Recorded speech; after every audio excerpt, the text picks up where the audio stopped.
And if you are new, haven't been here for a little bit, book of Exodus is pretty foundational. You probably know quite a bit about it if you've grown up in church at all, or maybe you've even seen some of the movies that have been made about the stories in Exodus. A unique thing about the whole book is it's filled with massive, like, blockbuster moments. Big moments where God is dealing with an entire nation of people at one time. We have the Israelites who are enslaved in Egypt, and it's the nationwide problem. And then God uses Moses to come and deliver a message, and he delivers them through 10 different plagues, each one more impactful than the last, until he arrives at the last one, the plague of the death of the firstborn, and this huge moment in these big stories. And then after they're set free from Egypt, they're immediately in trouble again. They've run into a sea. They have a sea in front of them that they can't cross. The enemies are now pursuing them. They're barreling down, and they're in another big moment just built for like Hollywood, like the big screen.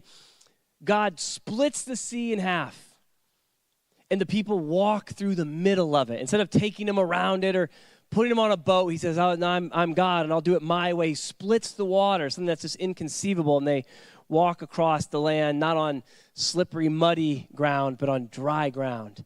And then as the last one clears these walls of water, and they look back, and the enemies are still pursuing them, the walls collapse. We have this epic moment. Later in the desert, we have God appearing to his people in a pillar of cloud by day and a pillar of fire by night. Huge moments where God is talking to the entire nation at once. And now, in chapter 34, we've arrived at a totally different moment that should get our attention in a different way. Any Star Wars fans in the house? Lots, right? Yeah, nerd alert. If you could think of anyone in here could think of one random line from any of the Star Wars movies, what's one line you might think of? What's the most popular line? Luke. Oh, spoiler alert, is anybody? Okay, go ahead. Luke. I am your father. There's this moment. Now, the whole trilogy, or there's like 9 of them, I think, total, right? Canon, there's like 27 of them. But in these movies, it's Death Stars and ships blowing up and worlds being destroyed. But the number one moment that defines Star Wars is a conversation between 2 characters. There's something intimate about that. It brings this galactic story, cosmic battle, into this moment of father and son. We've come to a moment here in Exodus, a very, very small moment with major impact and major implications for us. Moses is on a mountain. He's up meeting with God, as he had done a number of times. If you've read through Exodus with us over the past couple months, you know that it's kind of confusing because he's up the mountain, down the mountain, then they're talking about him on the mountain, and we don't know for sure whether he was up there 3, 4, or 5 times. It's kind of confusing how it's actually written. Regardless, we know that this was a regular thing that he went up there for, and this time he's up there to receive from God new tablets on which would be inscribed the instruction of the 10 commandments. And he's up meeting with God. It's been 40 days. He's been fasting. He's been meeting with God in this moment. And then we find something unique happen at the end of that. That's where we're going to start today. Chapter 34, starting in verse 29. I'll read through verse 32. When Moses came down from Mount Sinai with the 2 tablets of the covenant law in his hands, he was not aware that his face was radiant because he had spoken with the Lord. When Aaron and all the Israelites saw Moses, his face was radiant, and they were afraid to come near him. But Moses called out to them. So Aaron and all the leaders of the community came back to him, and he spoke to them. Afterward, all the Israelites came near him, and he gave them all the commands that the Lord had given him on Mount Sinai. Moses is our key, our main verse that we're going to focus on today is this. Moses was radiant. This word radiant means he was glowing, he was luminescent, there were rays of light. Literally, the Hebrew says that there were rays of light or even horns of light coming from his face and from his head. This has nothing to do with the sermon at all, but if you've ever seen Renaissance art, and you may have seen this before, and wonder something that looks kind of funky, can you put up first the statue? This is Michelangelo's statue of Moses. Anything weird about Moses in that one? Looks like horns, right? Yeah, because literally, is it rays of light? Is it horns of light? And how do you put light? If you're a sculptor, how do you sculpt light? You don't. You can't sculpt light. And so the artist would do their best, and somehow they would have some kind of a horn on top of his head. We have a painting also from around the same time period. You can go to the next slide. Same thing in the top left. It's very subtle, but you can see there's these two little bits of light in the shape of horns. The author uses a word that could mean either, but we know from other texts that his face was in fact radiant. He was glowing. He was emitting light for some reason. Why was this? Well, verse 29 gives us the answer. If you look at verse 29, it says he was radiant. Why? Because he had been with the Lord.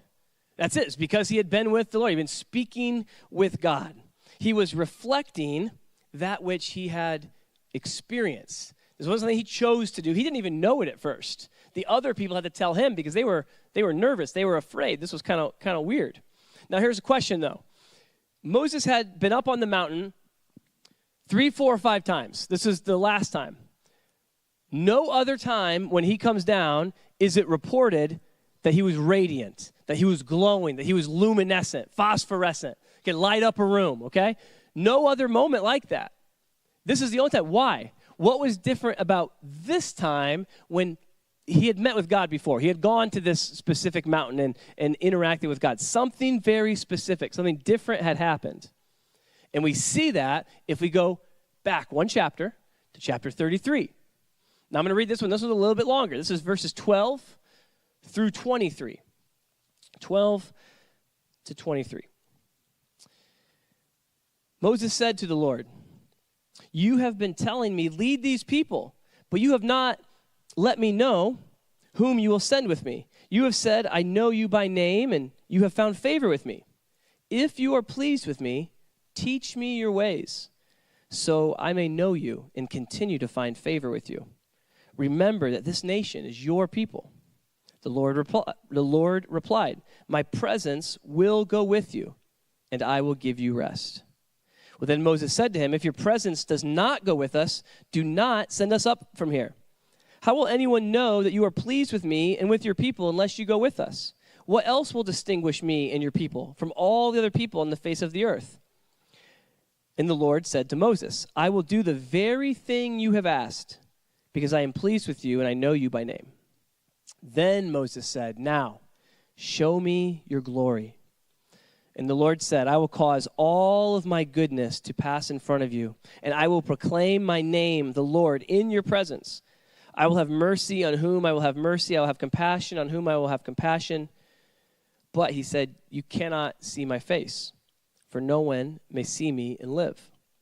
Then the Lord said, "There is a place near me where you may stand on a rock. When my glory passes by, I will put you in a cleft in the rock. I will cover you with my hand until I have passed by, and then I will remove my hand and you will see my back, but my face must not be seen." Now this is maybe a bit mysterious, a bit mystic, confusing. What's going on here? But I want to focus on 3 very unique requests that Moses makes of God that I believe contribute. Because again, he's interacted with God multiple times on this mountain. That is not new. He had heard God's commands one-on-one multiple times. That was not new.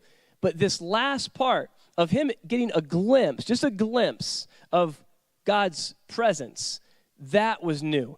It didn't even see him. It wasn't a clear picture. It was like seeing someone from far away. It was, I think that's so-and-so. Maybe they recognize him. And God says, because if you would see everything, your finite mind would not be able to handle it. You'll die. God's saying, I am too much for you to comprehend, but I'm going to give you your request. I'm going to let you catch a glimpse of me. You're going to see a little bit of me. And so he puts him in this position. He covers him. Now, God doesn't literally have hands, doesn't literally have a back. I mean, these are personifications of the Lord. But for whatever we know about this, we know that he let him see a glimpse of who he was, and in that, something happened to Moses. Here are 3 things that Moses asks, or actually even sounds like a demand or a command to God. 3 things that Moses does that I believe contribute to that radiance. He says, teach me, go with me, show me. Teach me, go with me, show me. That's what we're talking about today. Teach me, go with me, show me. Let's begin with teach me. In verse 13, he says, teach me.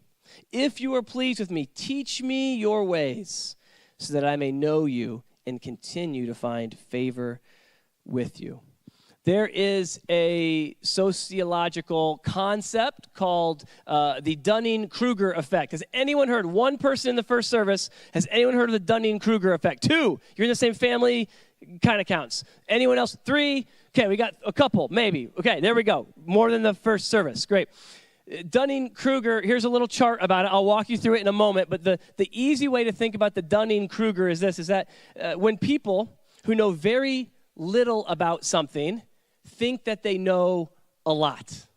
This is a lot of us at different points in our life.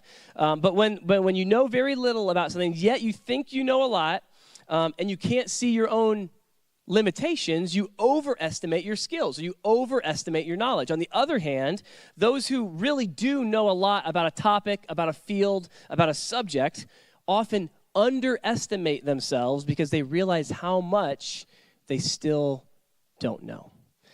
Whatever line of work you're in, you may be a teacher, you may be a doctor, a surgeon, a farmer, a banker, you may be a coach. Has anyone ever coached kids' sports before? Real quick.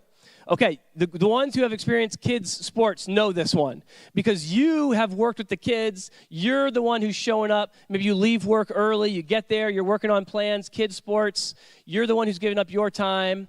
And then you go, I don't know, you go 4 and 6 on the season. And then some dad comes up, some mom comes up and says, hey, you know, if you would put my kid over here, you would have won a lot more games. Or, hey, coach, did you ever think about doing it like this? If you've ever coached kids' sports or sports at all, there are, this is unfortunate, millions of people around you who are a better coach than you. And they should be in your position. But for bad luck, you're there and they're not. Because they know so much more. Other lines of work, maybe in medicine, maybe in science and education. You may deal with a parent who knows if you would just do this, tell you how to do your job. This is Dunning-Kruger played out. One more, think of John. When John plays guitar. If you've ever played guitar, you may, at the beginning, learn a couple chords. And after you learn a couple chords, you go, that's pretty easy. I should join a band. That's the next step. You learn chords, then you join a band. But if you would ask John Warner, hey, tell me about your guitar playing. He's played for years. John, tell me about how good are you at playing the guitar? John will be the first to tell you that he's got so much more to learn. He has so much more to go. This is all Dunning-Kruger. You know nothing, but you watched a 10-minute YouTube video, so your confidence is sky high, which puts you on the peak of Mount Stupid. Not a place you want to be. We've all been there, though. Okay? You watch that 10-minute YouTube video so you can correct whoever it is in your life. You can tell them why they're wrong about the thing they've dedicated their life to. But then the more you study, your competence grows. You actually read a book instead of watch a YouTube short. You actually take a class instead of just reading a book on your own. Your competence grows, and very quickly you plummet to the valley of despair. You realize you don't know anything at all. But if you will persist in your education, your competence will grow, and slowly you will experience the slope of enlightenment. And what that is you are growing to learn, you are growing to know how much you don't know. That's the sign of a mature person. You know how much you don't know. Even if you're an expert in your field, you can't know it all. Being a lifelong learner is essential, not just in education, not in your career, but in our faith. When we follow Jesus, we have to be willing to be lifelong learners. You've never done learning, never done growing. Albert Einstein said this. He said, intellectual growth should begin at birth and cease only at death. Judy Haas came up to me after the first service and shared some thoughts about my message, and she said how much she is trying to continue to learn. I don't know how old Judy is. I think 80-something. And I said, thank you, Judy, for being an example to me of what a lifelong learner looks like. You should never be the smartest person at the table. You should always have people around you that can teach you something. J.I. Packer said this about our faith. He said, the knowledge of God is not a single act. It is a lifelong process. If you want to be a lifelong Christian, you need to be a lifelong learner. If you want to be a lifelong Christ follower, every person in this room should get very, very, very comfortable, including your pastor, including your elders, including the small group leaders, with this phrase right here. I don't know, but I would love to learn more about that. It's the immature believer who has an answer to every question. It's the immature baby believer who goes, oh, no, I know the answer to that one. I know what happens when we die. I know exactly where we go. I know what happens when. I know everything about it. I know the big name for it, short name for it. I know everything. Oh, no, I know all about God's different qualities. I know everything about God. We don't. And if you find that person, be very cautious of how much you listen. Find someone that is learning along with you. Moses, in this moment, says one of the most beautiful things in the world. Teach me. I want to know you better. Think about this. Think of what Moses has already seen with his own eyes. He saw the burning bush to start this story. He was walking in the desert, and here's a bush that is on fire and yet was not consumed, and then a voice speaks to him from that bush. Later, he's the one who stood in front of Pharaoh and said, let my people go, and he threw a staff on the ground, and it turned into a snake. He touched that staff later into the water, and it turned to blood. He saw all this and realized we're just reading the stories. He's the man who experienced what we're reading about. He saw the waters part at the Red Sea. Can you imagine that? Like water, like not just receding, not a riverbed drying up, but splitting. But there was a wall of water on either side. He saw that and walked through it. He's the one who saw water come from out of a rock when they were thirsty. He's the one who knew what manna tasted like. I bet you they made him taste it first, that first morning they had it. Hey, leader guy, come try this poison test. What's this taste like? Oh, it's sweet, like honey, like a wafer. Wow, okay. He knew what it tasted like. He knew all of this. He had experienced all. He knew the pillar of cloud by day, the pillar of fire by night. He saw all these things. What else could this dude be taught? And yet, at the end of the book of Exodus, what does he say? Teach me. Is there a better example for all of us here with all the education, all the wisdom we have, all the life experiences we have, good, bad, and otherwise, to still be able to say, teach me. I've been through a lot. I've seen a lot. I know a lot. But I know that you're a big God and there's so much more to learn. Teach me. Psalm 25:4 says this way, show me your ways, Lord. Teach me your paths. Teach me. Then he goes on, he says, and go with me. Verse 16. God, if you don't go with us, we're not going. He says, we'd prefer to stay here in the desert, living in tents, not having a permanent home. We'd rather live in poverty with you than to go into the promised land without you. I'd rather live in a tent with you than live in a palace without you. This is important. He says, go with us. If you don't go with us, we're not going. Teach me, but also go with me. Charles Spurgeon said this in a sermon. He says, without the Spirit of God, we are ships without wind. We can do nothing. Now, I know there are some capable people in this room. There are people with advanced degrees. There are people with years of experience at the top of your field. Nothing? Really? You can do nothing? You can raise a family. You can have a career. You can make a lot of money. You can be a pretty good person. What do you mean I can do nothing? Jesus says it too. Jesus, John 15:5, he says, I'm the vine, you are the branches. If you remain in me and I in you, you will bear much fruit. Apart from me, Jesus says, you can do nothing. This can be hard to swallow because I like to think I can do plenty of stuff on my own. I know plenty of people who are not believers. They're doing real well. But what Jesus is saying here is this: no matter what you do, no matter what heights you ascend to, no matter how much is in your bank account, how beautiful your family is, how many of those advanced degrees you have, if you don't have God, the equivalency is zero. If you want to do something, we have to do it with God. And Moses gets this. He says, well, we're almost through the journey. But God, if you don't go one more step, then we're not going one more step. Deuteronomy 31:8, it says, the Lord himself goes before you and will be with you. He will never leave you or forsake you. So do not be afraid or discouraged. Go with me. Teach me. Go with me. Show me. Show me your glory. Again, think about everything Moses has experienced. And you start to be thinking, Moses, you're greedy. Wouldn't you like to see one of the things that Moses saw? Would you like to see the Red Sea split? Would you like to see the Nile turn into blood? Would you like to see a staff turn into a snake?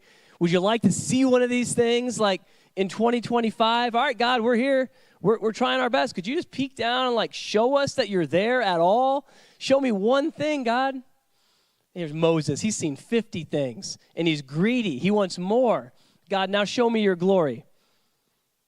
And God, guess what he doesn't do? He doesn't rebuke. He doesn't say, Moses, you've seen enough. Have some faith. Moses, well, what more do I got to do for you? Come on, you're past that point. He says, okay, I'll show you as much as I can without you dying. Be careful what you ask for, Moses. And what Moses is saying is just, I want more of you, God. I want more. Psalm 27:4, the psalmist puts it like this. He says, one thing I ask from the Lord, the only thing I do seek, that I may dwell in the house of the Lord all the days of my life, to gaze on the beauty of the Lord, to seek him in his temple. That's it. Teach me, go with me, show me. Teach me, go with me, show me. All three of these are, whether they're questions or commands, I guess goes back to the heart of Moses. We don't really know. But all three of these take tremendous humility. Now, as a funny, I think it's funny, I think you will too. Moses wrote the book of Numbers. And in Numbers chapter 12, verses 3, it says this. Now remember, Moses traditionally is the author of Numbers. And Moses wrote this, quote, Moses was a very humble man, more humble than anyone else on the face of the earth.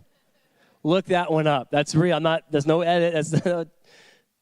That's how humble Moses was, that he wrote it down to tell us all how humble he was. It sounds funny, but I don't think he was wrong because of those three questions right there. Teach me, go with me, show me. When you tell God, teach me, it's you acknowledging that you don't know it all. That's hard to do in the information age. That's hard to do in the age of Google, ChatGPT. There's nothing we don't know. There's nothing we can't find out in 1 second. But there's wisdom that can't be learned through an internet connection, right? There's something deeper that Moses is saying, teach me. There has to be more. Go with me. That just exudes humility. God, I can't do it alone. I cannot. If I go forward, it will fail. You've got to go with me, God. That's humility. And then show me. Show me your glory as a humble admission that there is a glory greater than my own, a lesson we all need to take to heart. Our glory is not based on our followers, the number of likes we can get, numbers in a bank account. Our glory is what we learned from Moses, and that is how much do we reflect the Father that we spend time with. Because in all of these things, that's what changes Moses. Moses, who has been on this journey for decades. Moses, who was called out of a life in the desert to come back into civilization and to become a hero and to be the preeminent prophet leader in this moment. Moses, he's the humility or the humble leader willing to engage God on his terms. And Moses experiences God's glory, and that glory rests on him, even if it wasn't full. Now, I know some of you were in spring break. You went somewhere sunny. You came back. And maybe got a little sunburn. You got a little crispy. You look good. We went to Chicago, so I'm as pale as I was a week ago. Not a lot of sun. But you can get that sun. It doesn't take much to get a tan. It doesn't take much to get a burn. And Moses absorbed a little bit of God's glory. And in that little bit, with God shielding him, the little bit that got through touched his face. And instantly he began to reflect that glory, to radiate. It wasn't just a reflection. It begins as a reflection. If I have a mirror and I shine a light into it, it will reflect until I turn off the source, I move the mirror, right? It stops immediately. That's how it began. But what happens here is we see that even after the interaction is done, Moses goes down the mountain, and guess what? He's still luminescent. It's still going. He's still glowing, even when he creates distance from God, because of what he'd experienced with God.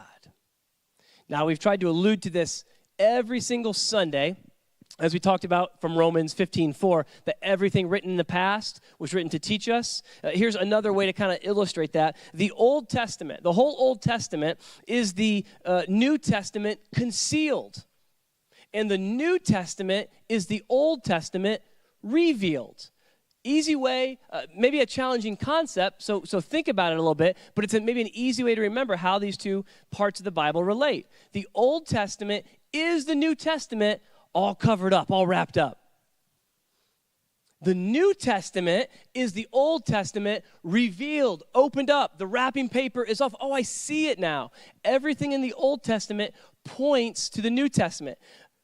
The people, the places, the teachings in the New Testament are explaining the Old Testament, and that's what's happening here. This story is not just about Moses by any means. Moses was the preeminent prophet, but even the most preeminent prophet on his best day was still just a sign pointing to who? Jesus.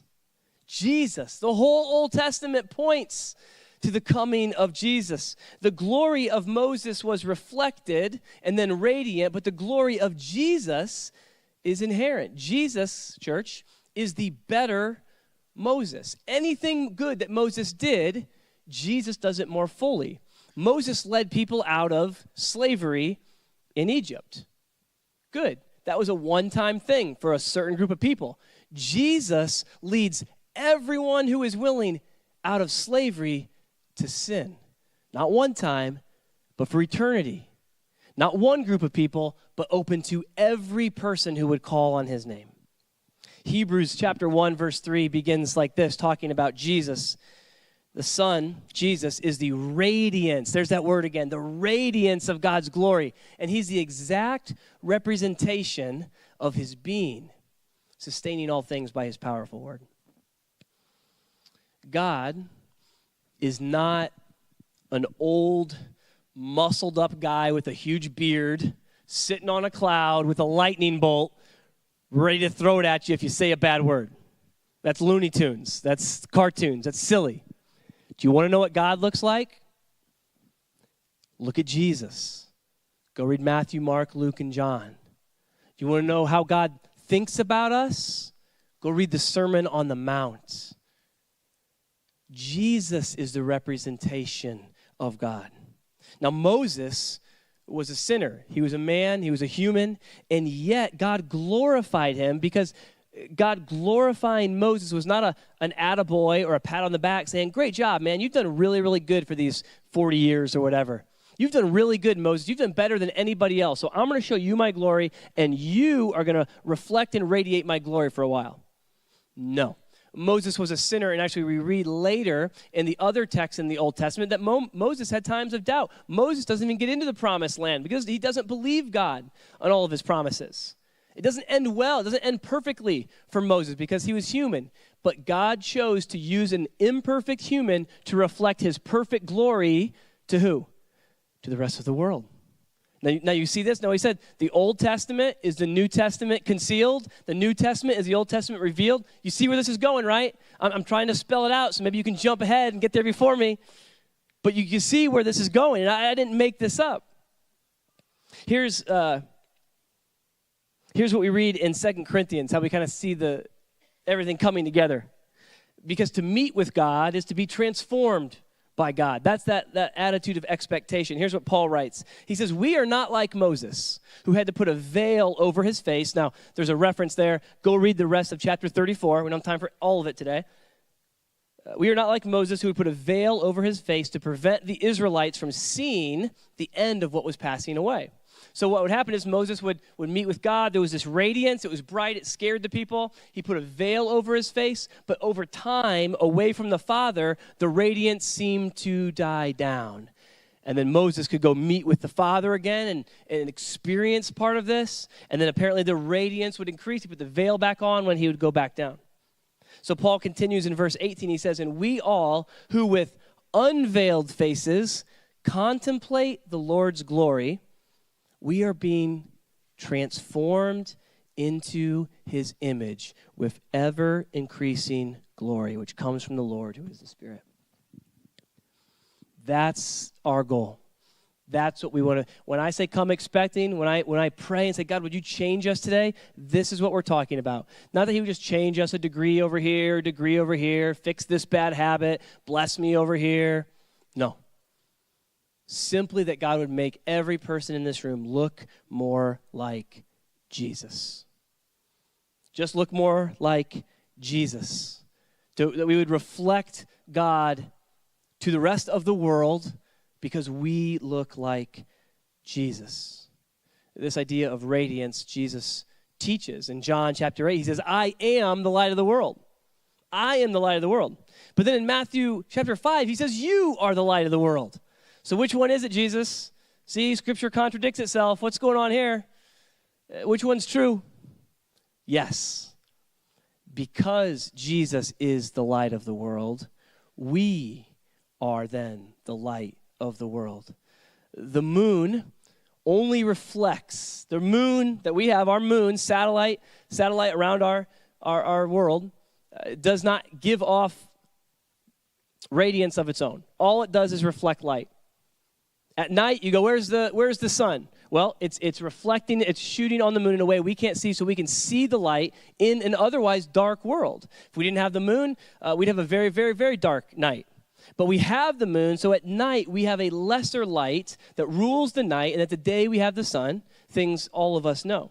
But the moon does not do any production of light on its own. It's only reflecting what the sun shines on it.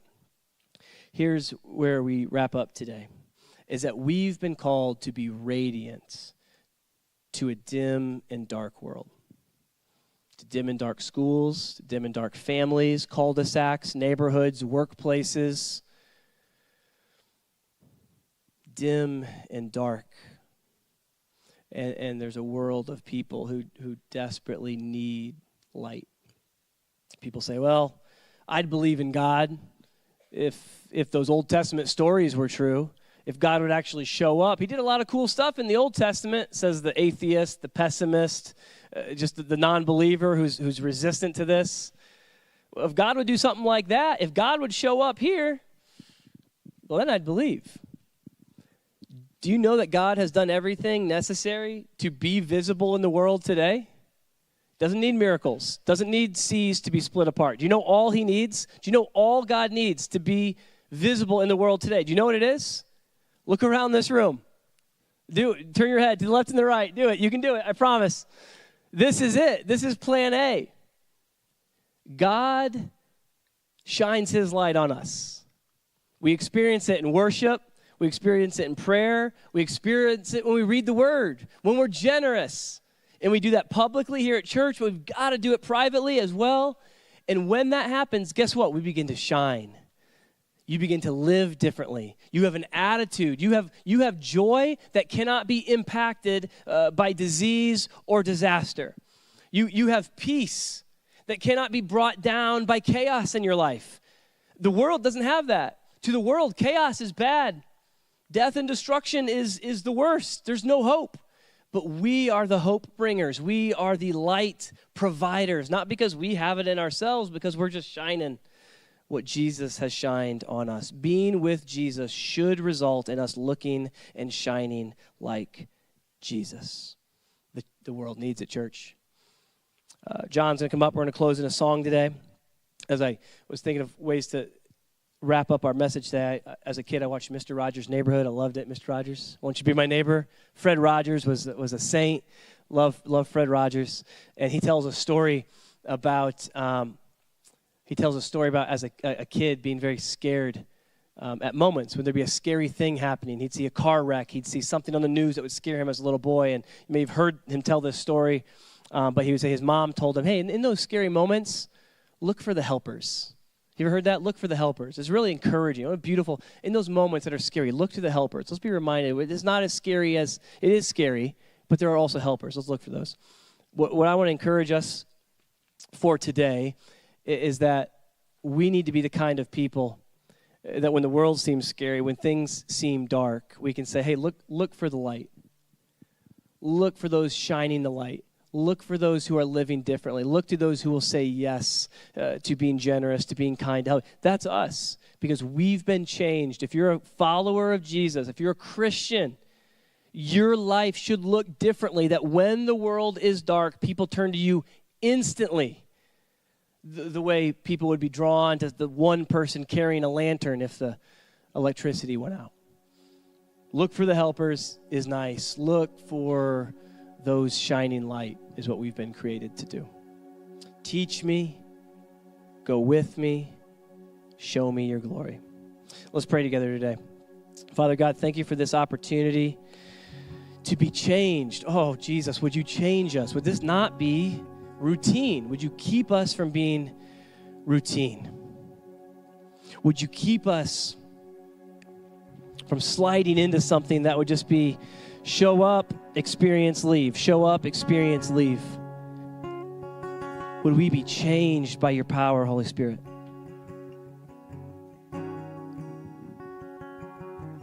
With humility today, we ask that you would teach us. Teach us the things that we still need to know, and there are so many. In humility, we ask that you would go with us. And we don't want to take a step forward if you're not in it. And would you show us your glory, God, in a way that would shine on us, that we'd experience your blessing and your goodness, that we could not help but absorb and reflect and radiate your light to a dark and dying world, that we can approach with love, not with condemnation, that we can bring grace into moments, not anger. Help us be the helpers. Help us be the light that we've been created to be.